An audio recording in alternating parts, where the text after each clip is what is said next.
right, folks in Channahon, let's talk about the village wanting to build a new public works building and the outcry to it. So recently, you saw on social media this post by reporter Justin Ritz. The process of getting a new public works building in Channahon is moving along. Channahon Board approves a $194,000 contract for design phase of new public works facility. Now, people are having a conniption fit in the comment section of that particular post because they think that this is a waste of money and they think that it's entirely too much money for the phase that the village is at.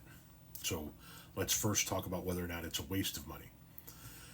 The current public works building is at max capacity. As a matter of fact, they're beyond max capacity.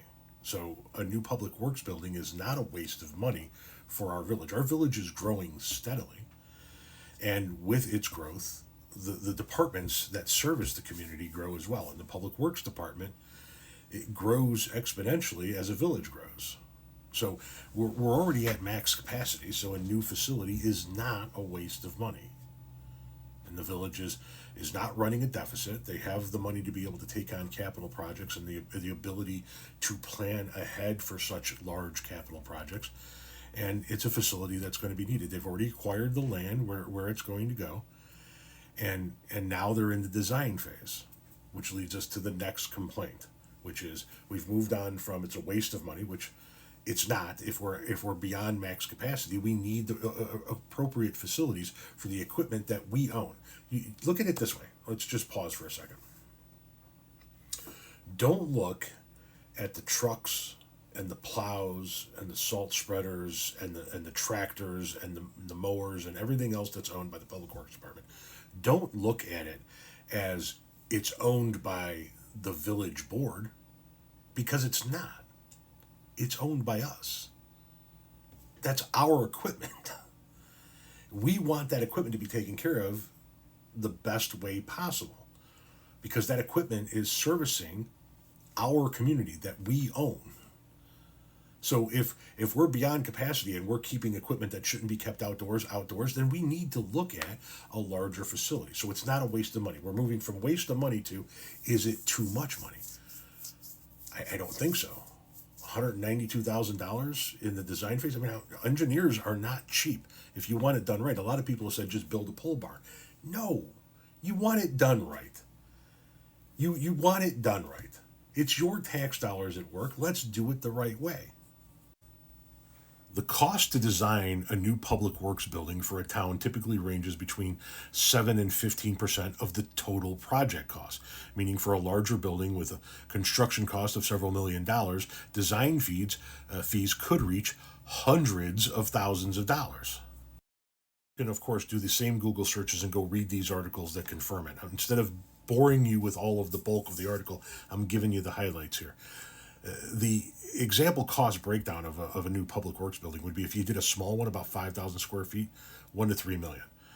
10,000 square foot, a medium sized one, 2 to 6 million. A large one, 20,000 square foot, 4 to 12 million. Let's say we land in the middle, just for shits and giggles. Let's say we land in the middle of the medium sized one. Let's say we're 3.5 million. Well, that's $350,000.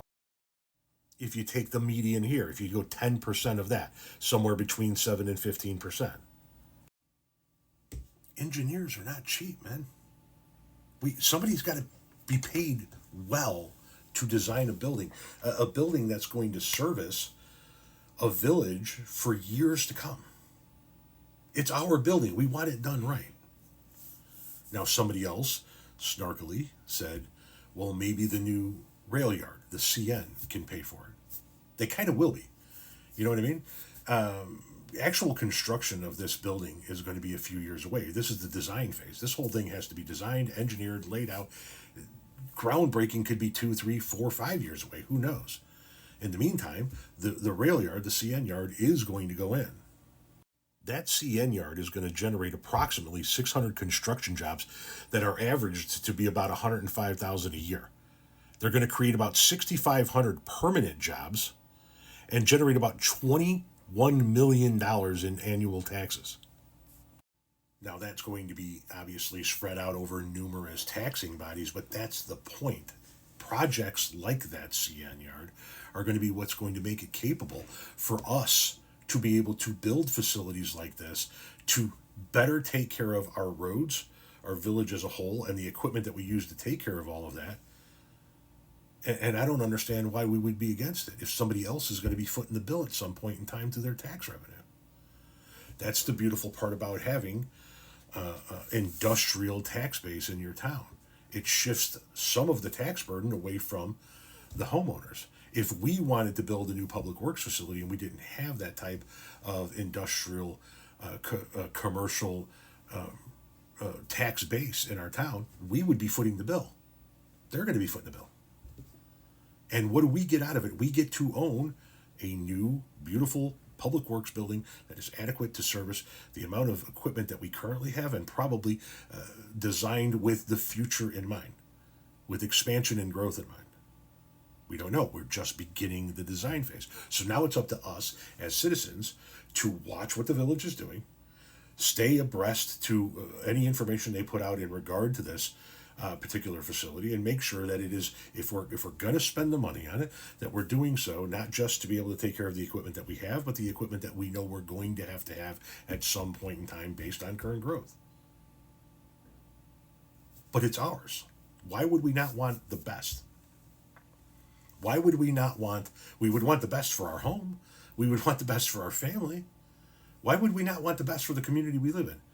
I want the best for I have a 13-year-old son who's in 7th grade. I want the best for the community that he's growing up in. And if this is the best way to properly take care of and maintain the equipment that we need to properly maintain and take care of the grounds that our village sits on, then I have no problem with $192,000 is cheap, in my opinion, to hire a good engineer that's going to lay out a property like this that's going to service our community for God knows how many years, until my son is on here talking about his son being in junior high. I see so many people in our community go so above and beyond when it comes to taking care of their own property, right? They take care of their house, they take care of their grounds, they take care of their outbuildings and their landscaping, and then they turn around and they complain about their tax dollars going towards taking care of the rest of the village that they live in and that they own. This is your village. You pay taxes here. This building that's being built, this isn't the mayor's, this isn't the village boards, this isn't the town community developers. This is ours. It's our public works building. I want it to be done right. I don't want some pole barn. I want it done properly. Our town is growing, man. We are at 14,000 people roughly. And when you combine our population with that of our sister city of Minooka, we're at roughly 25,000 people and growing. Yes, let's do it right now. Instead of doing it half-assed now in order to save a buck and having to redo it down the road, let's do it right now. We have the capability of doing so. Why wouldn't we?